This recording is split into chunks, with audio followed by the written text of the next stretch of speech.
बात कर रहे हैं पंचायत चुनाव को लेकर। जी हां, तारीखों का ऐलान जल्द हो सकता है। ऐसा इसलिए क्योंकि सुगबुगाहट बेहद तेज है। मध्य प्रदेश में 6 दिसंबर के बाद पंचायत चुनाव की तारीखों का ऐलान हो सकता है।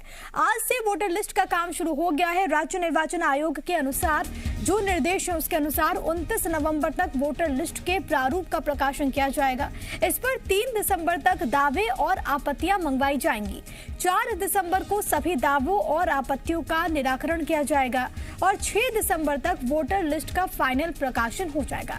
हालांकि जिन पंचायतों में परिसीमन रद्द हुआ उन्हीं में वोटर लिस्ट का प्रकाशन नए सिरे से होगा। चुनाव की तैयारियों के दौरान पंचायत और ग्रामीण विकास विभाग साल 2014 की स्थिति में आरक्षण समेत दूसरी जानकारियां मुहैया कराएगा।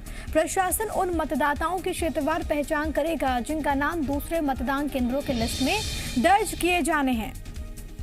तो राज्य निर्वाचन आयोग की ओर से तैयारियां पूरी करने के निर्देश और इसको लेकर जो परिसीमन रद्द किया गया 2019 का, उसके बाद जो पंचायतें जो कि इससे प्रभावित हुई वहां पर नए सिरे से जो वोटर लिस्ट का कार्य है वो किया जाएगा। यानी कि पुरानी जो व्यवस्था थी 2014 में वही व्यवस्था जारी रहेगी और जिस क्षेत्र में आप जहां के वोटर थे वहीं के वोटर आप होंगे जो कि 2014 में थे।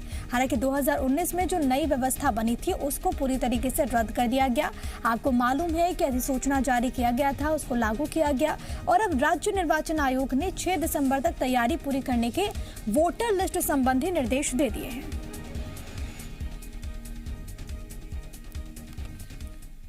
और अब इसके बारे में कुछ बड़ी बातें आपको बता देते हैं। टाइमलाइन के जरिए आपको तमाम चीजें हम समझाते हैं। देखिए जरा, 29 नवंबर को वोटर लिस्ट के प्रारूप का प्रकाशन होगा।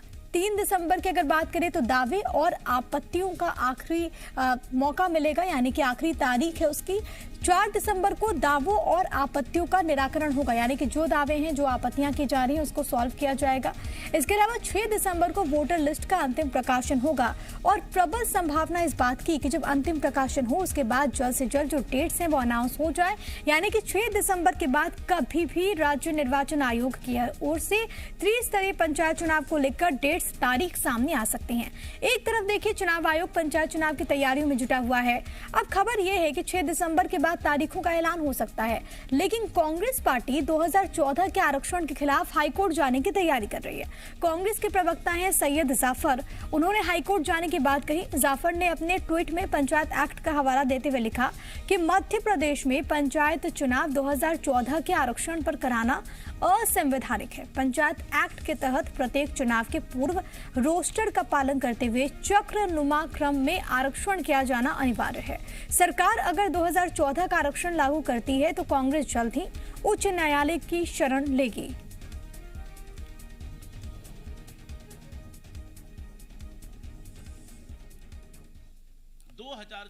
के आरक्षण को यथावत रखते हुए 2021-22 में पंचायत चुनाव कराएगी तो कांग्रेस पार्टी हाई कोर्ट की शरण लेगी। हम सभी लीगल चीजों को देखते हुए जिले के कलेक्टरों को और निर्वाचन आयोग से जल्द ही एक पत्र भी देगी। कांग्रेस पार्टी किसी भी परिस्थिति में पंचायत एक्ट की मूल आत्मा से भारतीय जनता पार्टी की सरकार को खिलवाड़ नहीं करने देगी।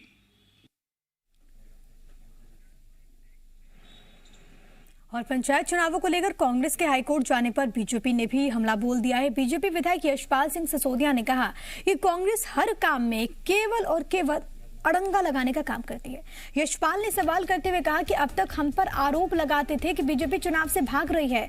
अब बीजेपी का कमलनाथ से सवाल है कि वो चुनाव लड़ने के मूड में हैं भी या फिर नहीं।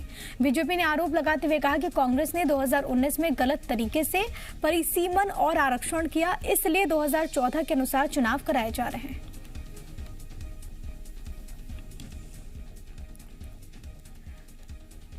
सरकार ने जिस प्रकार से 2014 की गाइडलाइन को, 2014 के आरक्षण को, 2014 के परिसीमन को मानते हुए अगर उसको संशोधन कर दिया तो आ जाओ ना मैदान में। तो फिर पंचायत के चुनाव वैसे भी 2-2 साल हो गए।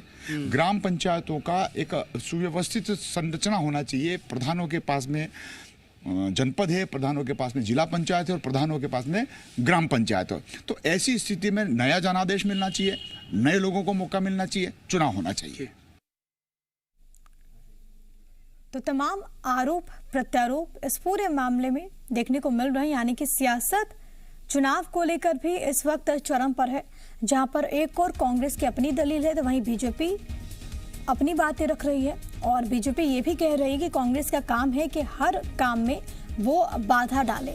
उन्होंने सवाल ही पूछ लिया है कि क्या कमलनाथ चुनाव लड़ने के मूड में हैं भी या फिर नहीं। इसके साथ ही साथ 2019 में हुए परिसीमन को लेकर भी बीजेपी ने हमला बोला। बीजेपी ने कहा कि गलत तरीके से कांग्रेस ने परिसीमन किया था, कमलनाथ सरकार ने किया था 2019 में, जिसको लेकर विवाद जो है वो देखने को मिल रहा है। आखिरकार क्या हुआ था वो आप जरा समझिए। देखिए, कमलनाथ सरकार थी, उस वक्त परिसीमन कराया गया था, कमलनाथ मुख्यमंत्री थे, उस वक्त वहां पर परिसीमन हुआ। अब परिसीमन के बाद प्रदेश में जो 1200 नई पंचायतें थी वो यहाँ पर बनी थी। इसके अलावा आपको ये भी बताते चले कि इसमें जो परिसीमन हुआ सबसे अधिक पंचायतें 137, जिसकी संख्या वो खरगोन में थी। नरसिंहपुर में 103 और राजगढ़ में 80 नई पंचायतें इस परिसीमन के बाद बन गई। एमपी में 102 ग्राम पंचायतें परिसीमन के बाद समाप्त हो गई थी। सागर में 25, खरगोन में 19 ऐसी पंचायतें थी जिसे खत्म कर दिया गया, जिसे समाप्त कर दिया गया। इसी को लेकर बीजेपी ये कह रही है कि दरअसल गलत तरीके से परिसीमन किया गया। 1950 पंचायतों की सीमा में बदलाव हुआ था, ये 2019 में हुआ था, लेकिन अब इस पूरे आदेश को यहाँ पर कहीं ना कहीं निरस्त कर दिया गया है, क्योंकि एक अध्यादेश लागू किया गया और इसमें यह कहा गया कि जिन पंचायतों में चुनाव नहीं हुए हैं 1 साल की अवधि के दरमियान, उसको हम यानी कि जो परिसीमन की प्रक्रिया थी उसको हम रद्द कर देते हैं। और इसी वजह से विवाद जो है वो इस पूरे मसले पर बढ़ रहा है।